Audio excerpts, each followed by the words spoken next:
Hello everyone, welcome back. कैसे हो आप सब लोग। तो जैसे कि आपको पता है कि हमारी लूसेंट जीके की सीरीज़ शुरू हो रखी थी और उसी को कंटिन्यू करते हुए आज है हमारा लेक्चर नंबर 10। और आज हम बात करेंगे कुछ चाइनीज़ राइटर्स के बारे में कि कुछ जो कौन से चाइनीज़ लोग थे जो इंडिया में घूमने आए थे और उन्होंने हिस्ट्री लिखी, यानी कि सोर्सेज, उनके सोर्सेज से हमें पता चलता है कि इंडिया में उस टाइम पे क्या हो रहा था और बहुत सारी बातें। तो चलिए शुरू करते हैं हमारा आज का lecture number 10, that is Chinese writer. So as you can clearly see कि चाइनीज़ राइटर में सबसे पहले नाम आता है सुमा चीन का। देखिए, ये फर्स्ट चाइनीज़ राइटर थे जिन्होंने इंडिया के बारे में कुछ लिखा था, यानी कि इंडिया की हिस्ट्री के बारे में हमें कुछ ना कुछ इनकी किताबों से पता चलता है। और इनकी किताब का नाम क्या था? That is historical memoirs. Then it is पान कोई एंड फन। ये देखिए, ये सारे चाइनीज़ नाम हैं तो शायद मैं ढंग से प्रोनाउंशिएट ना कर पा रही हूँ, but you can read it.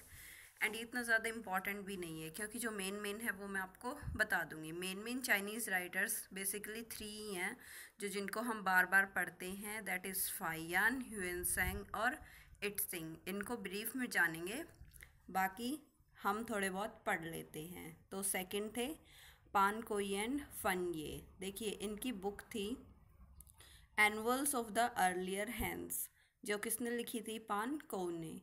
और annals of the later Hans लिखी थी फन ये ने, जिसके अंदर किसकी इन्फॉर्मेशन है? कुशान रूलर, जो कि कुजूल कडफसिस और वैम कडफसिस, आपने पढ़ा होगा कि जो कुशान डायनेस्टी थी उसके अंदर इम्पॉर्टेंट रूलर्स हुए थे, जिनमें से कुजूल कडफसिस और वेम कडफसिस थे। इनके बारे में लिखा गया है। वैसे कनिष्क भी बहुत ही इम्पॉर्टेंट राजा हुए हैं कुशान डायनेस्टी के, लेकिन इसके बारे में नहीं लिखा गया है। देन जो मेन है जिनके बारे में हम बात कर रहे थे अभी, दैट इज़ फाइयान। देखिए, फाइयान इंडिया में कब आया था? वो आया था 399 एडी में। और जब भारत में किसका रूल चल रहा था उस टाइम पे? गुप्ता रूलर चंद्रगुप्त सेकंड, जो कि जिसे हम विक्रमादित्य भी कहते हैं, उसका रूल चल रहा था भारत में। और जो ये फाइयान थे वो 15 से 16 साल तक भारत में रुके थे। Can you imagine? 15 से 16 साल तक। और वो किस लिए रुके थे? क्योंकि उन्हें एक ओरिजिनल कॉपी बनानी थी विनय पिटक की। देखिए, ये बुद्धिस्ट मोंग थे, यानी कि बुद्ध के फॉलोअर थे। और बुद्ध के फॉलोअर्स यानी कि ये, अगर हम बुद्धिस्ट उसके धर्म के बारे में बात करें तो उनकी 3 किताबें मोस्ट पॉपुलर है। वो कौन कौन सी है? विनय पिटक, सुत्त पिटक और अभिधम्म पिटक। तो ये इंडिया में 15-16 साल तक रुके। किस लिए? विनय पिटक की एक के ऊपर उसको पढ़ने के लिए और उसकी एक ओरिजिनल कॉपी बनाने के लिए ये यहाँ पे रुके थे। और जब ये चाइना लौटे तब इन्होंने अपनी एक ट्रैवल अकाउंट लिखा, जो कि जिसका नाम है फा फो क्यो की, जिसके अंदर क्या है? रिकॉर्ड्स है बुद्धिस्ट कंट्रीज़ के। और ये जो बुक है ये आज भी ओरिजिनल फॉर्म में मौजूद है। और ये किसके बारे में बताती है? ये जो गुप्ता पीरियड था, यानी कि जो गुप्ता रूलर्स हुए थे, चंद्रगुप्त सेकंड, चंद्रगुप्त वन और बाकी जो, उनकी हिस्ट्री और सिविलाइजेशन के बारे में बताती है और थोड़े बहुत कल्चर के बारे में। देखिए, ये जो बुक है ये बुद्धिस्ट पॉइंट ऑफ व्यू से लिखी गई है, यानी कि एक धार्मिक पॉइंट ऑफ व्यू से। तो इसमें हम साइंटिफिक चीज़ें नहीं गिन सकते, यानी कि नहीं देख सकते कि कोई साइंटिफिक नॉलेज हमें मिल रही हो, ऐसा कुछ नहीं है। देन इट इज़ सुंग युन। देखिए, ये जो था ये भारत में आया था और जब ये चाइना वापस लौटा तो ये क्या साथ में लेके लौटा था? बुद्धिस्ट टेक्स्ट साथ में लेके लौटा था। कितने सारे? 170 Mahayana text. Can you imagine कि मतलब इंडिया को हम ऐसे ही, भारत को सोने की चिड़िया ऐसे ही नहीं कहते हैं। इंडिया के अंदर इतनी सारी चीज़ें थी, चाहे हम गोल्ड सिल्वर की बात करें या बाकी चीज़ों की बात करें, बल्कि एजुकेशन के मामले में भी जो ज्ञान बुक्स यहाँ पे मिलती थी, जो बाहर देश से लोग आए और लेके चले गए। तो जो सुंगयुन था वो भी अपने साथ क्या लेके गया था जाते समय, 170 महायान टेक्स्ट लेके गया था। उसके बाद मोस्ट इम्पॉर्टेंट जिस पे बहुत सारे क्वेश्चंस बनते हैं दैट इज़ हुएन सांग। देखिए जो हुएन सांग है वो इंडिया में आया था 629 एडी में, और उस टाइम पे हर्षवर्धन का रूल चल रहा था जो कि एक बहुत ही इम्पॉर्टेंट रूलर है वर्धन डायनेस्टी के। इनकी कैपिटल होती थी थानेसर जो कि आज के कुरुक्षेत्र में प्रेजेंट है। और ये इंडिया में रुके थे कितने टाइम तक, 13 से 14 साल तक रुके थे। और ये नालंदा महाविहार जो है, नालंदा यूनिवर्सिटी जो कि बिहार में आज भी जिसके ऊपर काम चल रहा है, वो यहाँ पे रुके थे 2 साल तक। और 641 में वो कहाँ पे पहुँचे थे, कांची में, जो कि वहाँ पे किसका रीजन था, नरसिंह वर्मन वन का, जिसे मम्मल भी कहते हैं, जो कि एक पल्लव रूलर थे।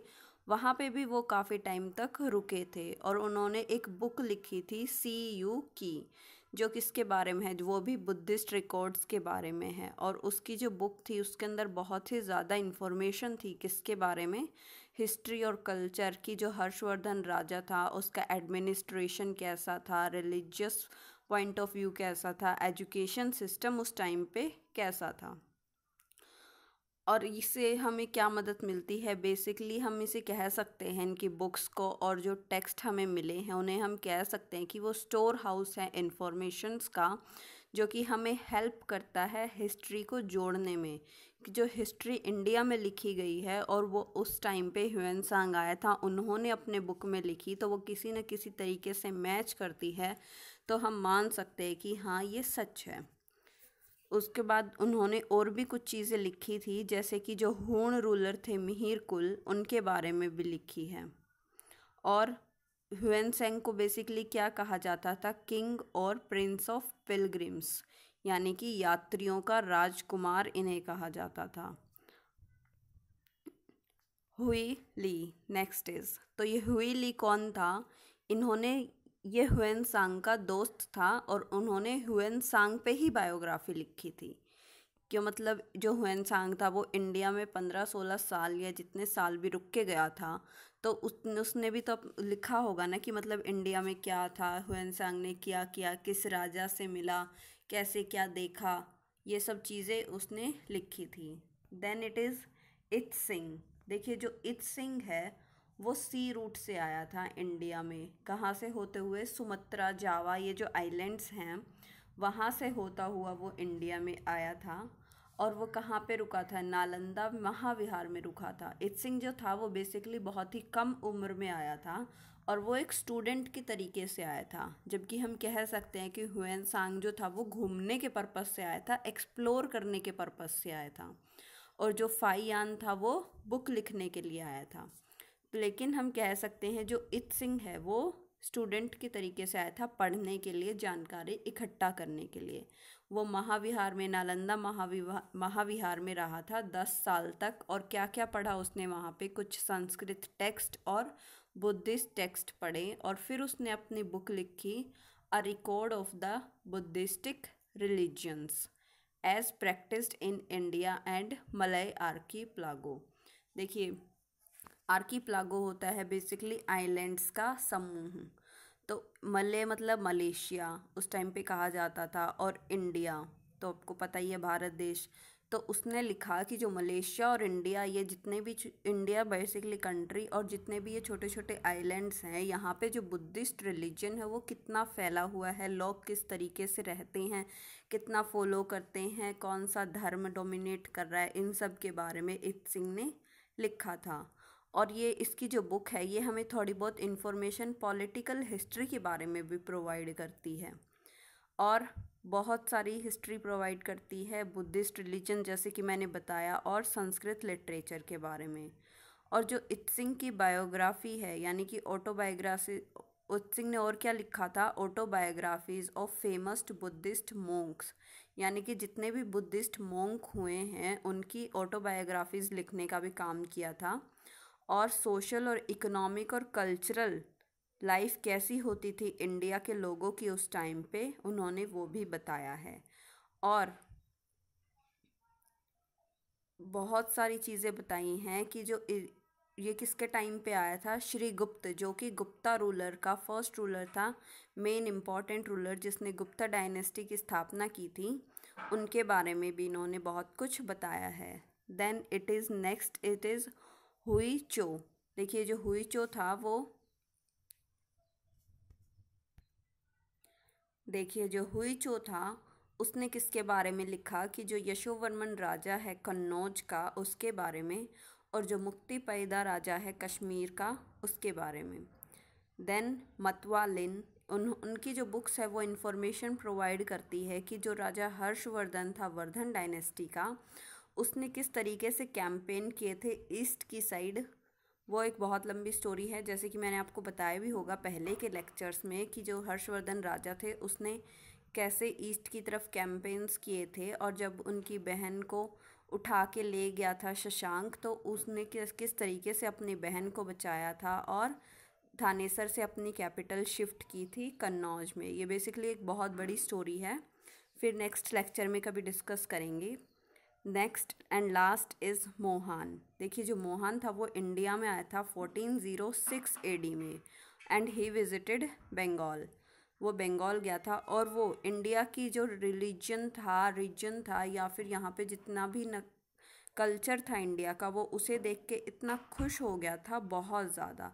और उसने प्रेज़ भी किया है कि जो थिंग्स ऑफ बंगाल, यानी कि जो बंगाल में बहुत सारी चीज़ें बनती हैं, आज भी आपको पता है कि इंडिया में जगह जगह पे कितनी सारी चीज़ें बनती हैं और कितने डिफरेंट कल्चर्स इंडिया में मिलते हैं। तो इन्हीं सभी चीज़ों से वो बहुत ज़्यादा खुश हो गया था और उन्होंने अपने बुक्स में लिखा भी है।